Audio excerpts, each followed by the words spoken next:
الحمدللہ، اللہ کا لاکھ لاکھ شکر ہے کہ جس نے اپنی یاد کی توفیق اور موقع فراہم کیا۔ لاکھوں اور کروڑوں درود حضرت محمد مصطفیٰ احمد مجتبیٰ حبیب کبریا امام الانبیاء خاتم النبیین صلی اللہ علیہ وآلہ وسلم کی ذات پر کہ جن کے طفیل مالک الملک نے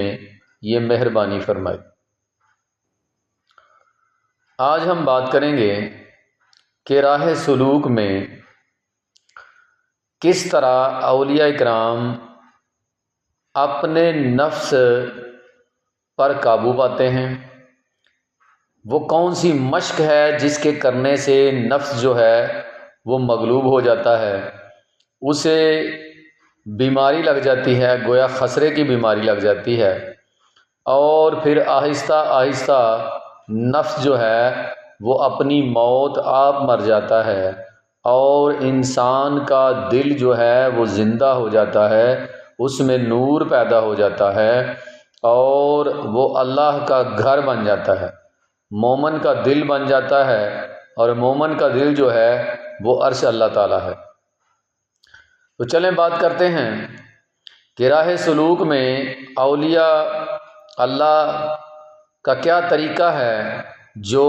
نفس کو قابو کرتا ہے، اور جس سے نفس جو ہے وہ مغلوب ہو کر اپنی موت آپ مر جاتا ہے، جس سے سالک جو ہے وہ اپنے دل کو زندہ کر کے اسے اللہ کا گھر بنا کے اپنی منزل مقصود نبی کریم صلی اللہ علیہ وسلم کے قدموں تک پہنچ جاتا ہے، اور پھر رب کا قرب پا جاتا ہے۔ تو اس ضمن میں جب ہم غور کرتے ہیں تو اس میں ذات اللہ یہ وہ اسم ہے جس کی مشق سے، جس کی پریکٹس سے، جس کے پڑھنے سے سالک جو ہے اس کا دل جو ہے وہ زندہ ہو جاتا ہے، اور اس کا نفس جو ہے وہ مر جاتا ہے، مغلوب ہو جاتا ہے، وہ اپنی موت آپ مر جاتا ہے۔ یعنی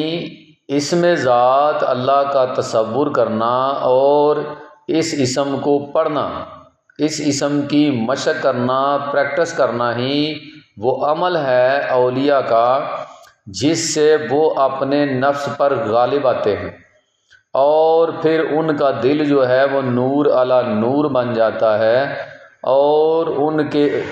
دل میں روشنی پیدا ہو جاتی ہے، ان کا باطن جو ہے وہ روشن ہو جاتا ہے،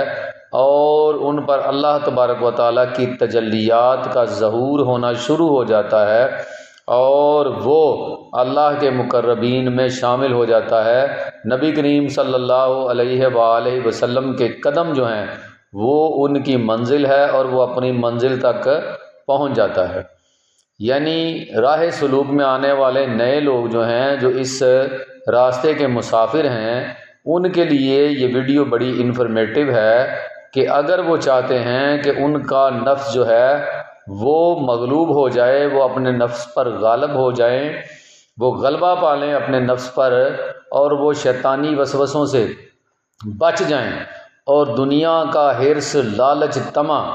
اور ماسوا جو ہے ان کے دل سے نکل جائے، اور ان کا دل جو ہے وہ رب تعالیٰ کا عرش بن جائے، تو اس کے لیے انہیں یہی عمل کرنا ہے کہ انہوں نے اس میں ذات اللہ کا تصور بھی کرنا ہے، اور اس اسم کو پڑھنا بھی ہے، اس کا تصور کرنے کے ساتھ ساتھ اس کو زبان سے ادا بھی کرنا ہے۔ تو انشاءاللہ جب یہ تعداد 5 لاکھ تک پہنچ جائے گی تو ان کا دل جو ہے اللہ کے فضل و کرم سے نور علی نور ہو جائے گا، روشن ہو جائے گا، ان کے دل کی میل کچیل جو ہے وہ ختم ہو جائے گی، دل صاف ہو جائے گا، آئینے کی طرح، شیشے کی طرح صاف ہو جائے گا، اور مومن کا دل جو ہے وہ اللہ کا عرش ہے، پھر یہ دل جو ہے وہ اللہ کا عرش بن جائے گا،